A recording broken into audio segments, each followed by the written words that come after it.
This is Jeremy Martin, and welcome to the La Jolla Conference and our 30th anniversary. And as part of our celebrations of our 30th anniversary, we are convening a series of what we call deep dive discussions, deep dive interviews. It allows us to spend a little bit more time on a critical topic affecting the hemisphere and the region's energy and sustainability outlook. And it's something that we're delighted to be able to do and release during the course of the month of May as we celebrate all month long the 30th anniversary of the La Jolla Conference. And of course, we can't have the La Jolla Conference without talking about Venezuela. But at the same time, we didn't really want to put it on the formal agenda because we think it deserves a deep dive interview. And so that's exactly what we're going to do with two experts. Very happy to have with us Francisco Monaldi, Fellow and Director of the Latin American Energy Program, the Baker Institute for Public Policy at Rice University, and a 2 or 3 4-time capped La Jolla attendee. Francisco, how are you today? Great. Thank you for inviting me. Pleasure to see you from Houston. David Vogt, Managing Director at IPD Latin America, and indeed a La Jolla Conference veteran. David, I think in terms of La Jolla Conference caps, and I think everyone understands what I mean by caps, that's your appearance on the national team, i.e. La Jolla Conference. I think you're second only to Milton Chavez or maybe Enrique Grotes in terms of La Jolla Conference caps. It's my cult, man. I love going. So hopefully we'll be back in person next year. Oh, you're telling me. You're telling me. Well, you all have been wonderful supporters, and I can't think of any two better friends and colleagues to get into a deep dive on Venezuela than you all. So thanks for your time. Look, let's set the stage, and then we'll get to the real critical question. But first, there's a lot of evolution, there's a lot of discussion, but let's talk about the potential new policy framework for hydrocarbons. Where are we? What's changed? Why is it important? Francisco, let me go to you first on this. It's obviously something you've been involved with, both in advisory, but as an academic as well. So start us off there, would you please? Sure. So, I mean, this is a story that actually has old roots in the sense that Chavismo realized long ago that they needed to, do some changes in order to attract foreign investment, and they needed desperately foreign investment. And that started as far as, Rafael Ramirez being in charge at the beginning of Maduro, when they signed these deals for financing of the mixed enterprises, which is, the JV model that they currently have. Later on, they have tried to negotiate with the joint venture, with the partners in the joint ventures, some things that they say they'll need to invest, like, having operational control, having a procurement control, and having some control over their share of the production, for example. And they have been talking, and of course some reforms on the taxation part has also been discussed, but nothing has been actually achieved. They did sign some service contracts on a sort of another avenue that they have pursued, but very little has happened over there. And so last year, with Tarek El Aissami assuming as energy minister, the guy started to be much more frank in saying, we need this. We really need a new framework. They had gotten some decisions from the Supreme Court, the Supreme Tribunal of Venezuela, saying that the executive could change the law. Because, of course, the opposition, remember, controlled the National Assembly at the time. So they couldn't change the law. But then they more recently announced the anti-blockade law, which is a law that basically allows the executive to do whatever it wants in whatever economic area, including reversing expropriations and many other things. But of course, that's not a strong sort of footing for companies to believe in having, the clear sort of legislation on the matter. On the other side, the opposition, in control of Congress, drafted a bill, a new hydrocarbons bill, that and they even started the discussion of it, but never approved it because they thought, we will not give this gift to the Chavismo, to provide a law that then they will use to do whatever they want with it. So that's the situation until Maduro re-elects a new National Assembly. Of course, the international community, most of it does not recognize that assembly, but they are now talking about drafting a law. And if you see the components of the law, some very similar components with the opposition law. Of course, the opposition law is much more establish a stronger set of sort of institutions to to open up the oil sector. But they basically are discussing the kinds of things that I mentioned that El Aissami has been telling us. There seems to be a little bit of resistance on some parts of Chavismo on this issue, because of course it's symbolic, right? It's the reversion of Hugo Chavez oil policy. And of course, they're being attacked by dissident Chavistas like Ramirez himself, saying, oh, they are going to give up all the legacy of President Chavez. So the status right now is that they are trying to do that. And the question, of course, is without sanctions relief, does it matter at all? And who is going to be interested in investing? Are the Russians, are the Chinese, or are some domestic capitalists close to the government going to be interested? That's the question. It's wow. Thank you. It's just amazing. But where is Rafael Ramirez these days anyway? I lost track of him. He's in Italy, as far as we know. Yeah. Look, I think you've highlighted, we always talk in so many of our events, but we all understand so well, the worst word in the language of any investor is, instability or unpredictability. And I think your entire sort of summary there told me nothing but unpredictability and instability. So David, vote over to you. Pragmatism, Chavismo pragmatism. I always laugh when we talk about pragmatic populist or whatever these kinds of constructs. What are your thoughts? Thanks, Francisco. Well, Francisco laid it out really beautifully, but your question about whether this is pragmatism or not, it really hits the nail on the head. It's necessity. I think PDVSA sees right now that it needs the support of the private sector. It needs private investment. It needs the knowledge of the private sector who have their hands tied right now, by sanctions. The Maduro legislation is, as Francisco said, very similar to the legislation being drafted by the opposition. That's really interesting for a few reasons. First of all, let's remember that the companies that are in Venezuela today, operating today, are subject essentially to the territorial legislation. Let's call that the Maduro legislation. Okay, they don't have a choice, and nobody's going to hold it against them that they follow that legislation. However, that doesn't mean that new money is going to come in if the Maduro regime improves the legislation. I do think that this legislation has the potential to create efficiencies within the current projects. The private sector would be able to operate their projects. The fact that PDVSA doesn't necessarily have to have a majority stake in the projects, I don't think is that big of a deal, because I'm not sure that without legitimate National Assembly approval, companies would take on increased stakes in these projects. But eliminating the shadow tax, the extraction tax, other parafiscal taxes, decreasing the royalty, this can help these projects out. Now, what's interesting, the government, the Maduro government, would like to pass this law this year. We see that as a stretch. Right now, it's in sort of very early stages of drafting. The opposition might also like to pass their law this year. And so the investors now are going to be, faced with this dichotomy, which is usually very antagonistic, but now it's going to be there's going to be more in common.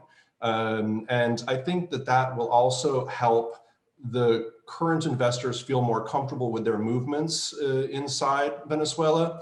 I don't think it helps new investors come into the country. Until there is a government of Venezuela, both executive and National Assembly, that are viewed by the international community as legitimate, material new investment doesn't happen. So thanks, David. And I think you've both absolutely hit the nail on the head and put the elephant in the room in front of us, and that's sanctions. So let's just go right to the point here. Is it time to rethink sanctions policy with regard to Venezuela? David, let's stick with you, and then we'll get Francisco's thoughts. Yeah, I think it is. Sanctions have been effective since the two primary executive orders, which were executed in 2019, starting in January. Oil production has fallen from 1.6 million barrels a day to, an average of about 500,000 barrels a day, more or less, in the first quarter of this year.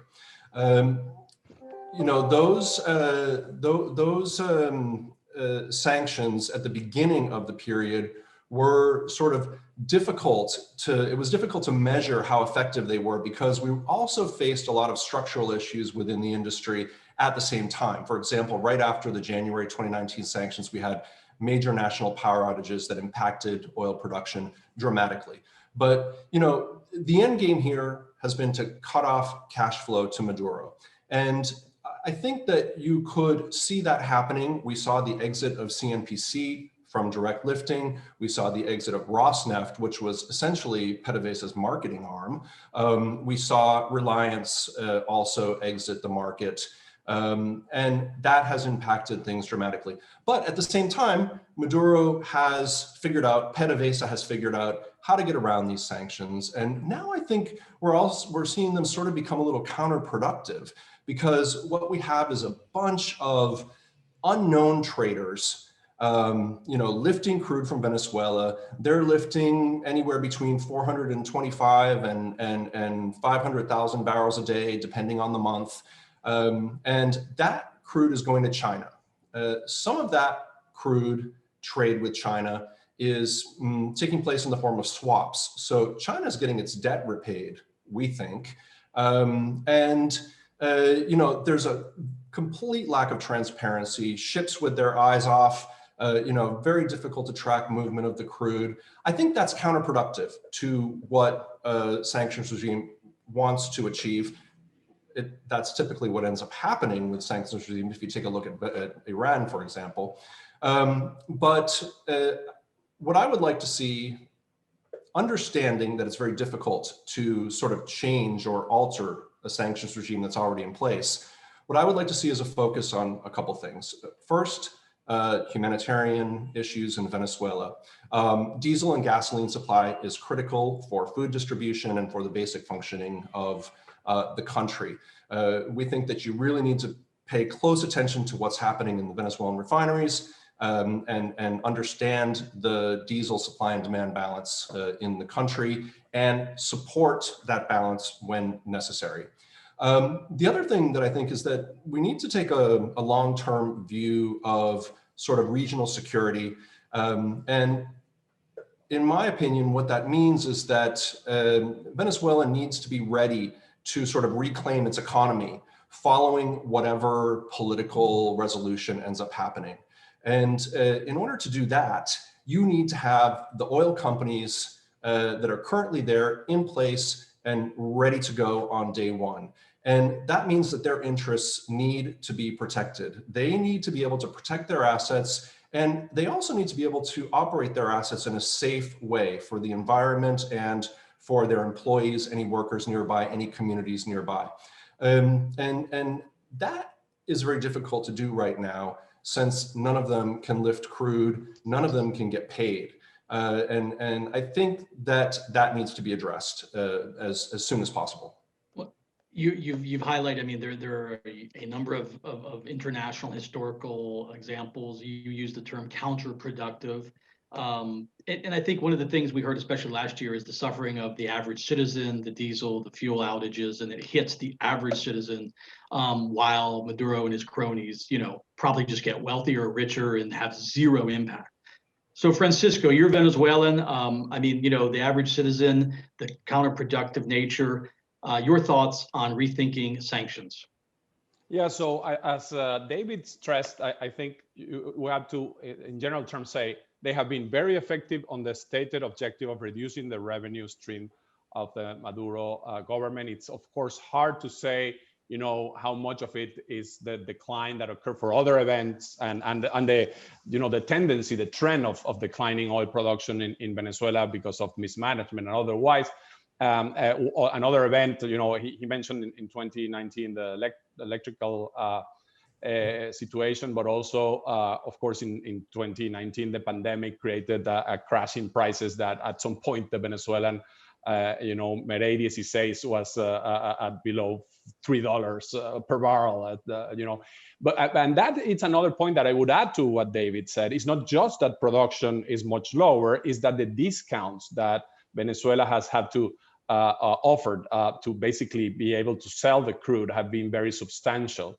And as he said, the trend since the secondary sanctions to Rosneft has been to move almost all exports to these dark channels that we know that end up in China, but it's not clear exactly how it happens, because these are shell companies that they create in the UAE and here and there disappear. You only take 2 cargoes, then don't do anything else.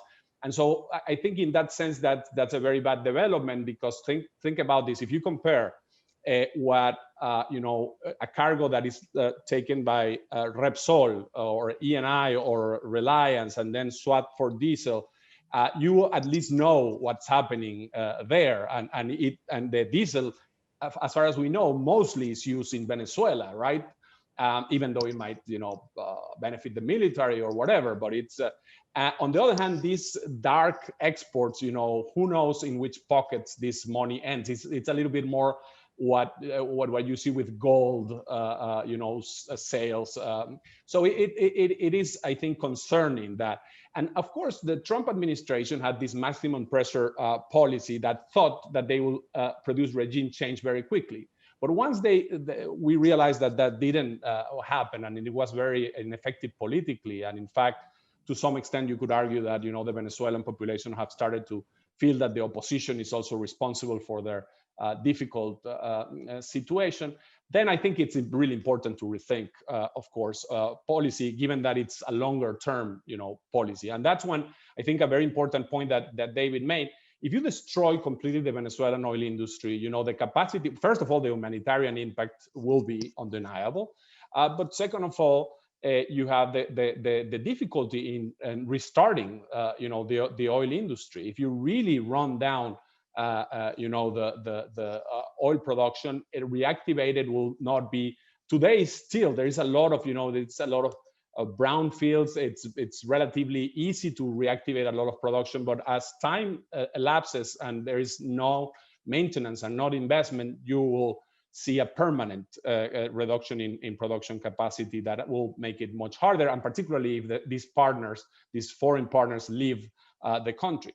So then I think we have to think on this long-term impact, and that implies also the possibility of foreign companies operating in the country and making that viable. That requires rethinking again the issue of swaps, rethinking again the possibility of importing gasoline, LPG. Also, it's an important fuel, and diesel, and it also I think it's necessary to think seriously about a humanitarian program. And I do understand that all these things are very problematic, and I understand that the Treasury probably is very hesitant, to take in charge into a very detailed and cumbersome regime of this nature. And it could be also that Maduro himself sabotages it if he doesn't have full control as he wants. So it's not going to be easy, but I think we have to really think in that direction. My only concern about the political viability of these reforms is that, unfortunately, a lot of the U.S. foreign policy towards Venezuela has fallen into the trap of Florida politics, as a little bit as the Cuban policy.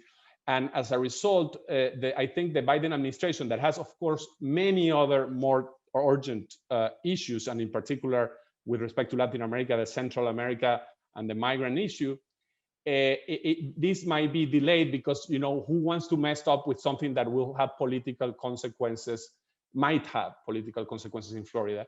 And so I am a little bit concerned that we might not see any movement in this space, as I think we definitely should see some rethinking.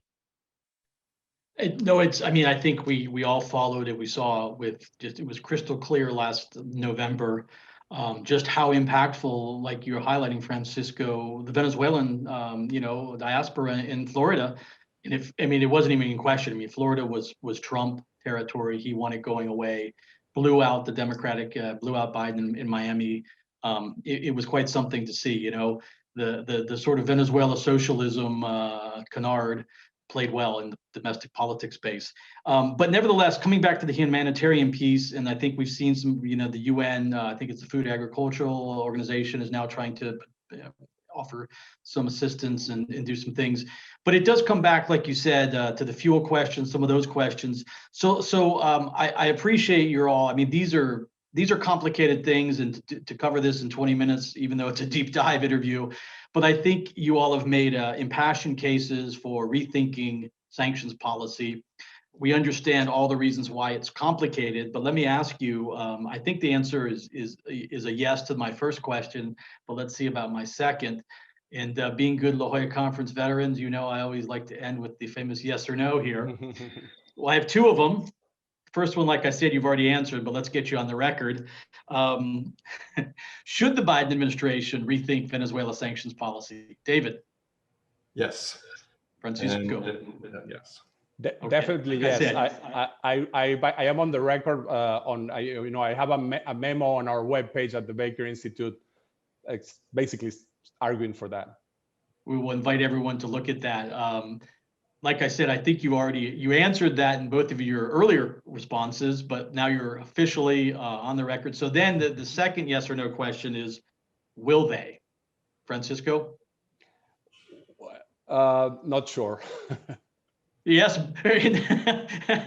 not sure. Okay. David? Yes, I think that they will look to address the sort of imbalances. I think that they will look to try to bring the sanctions regime in line with the Biden administration's sort of vision of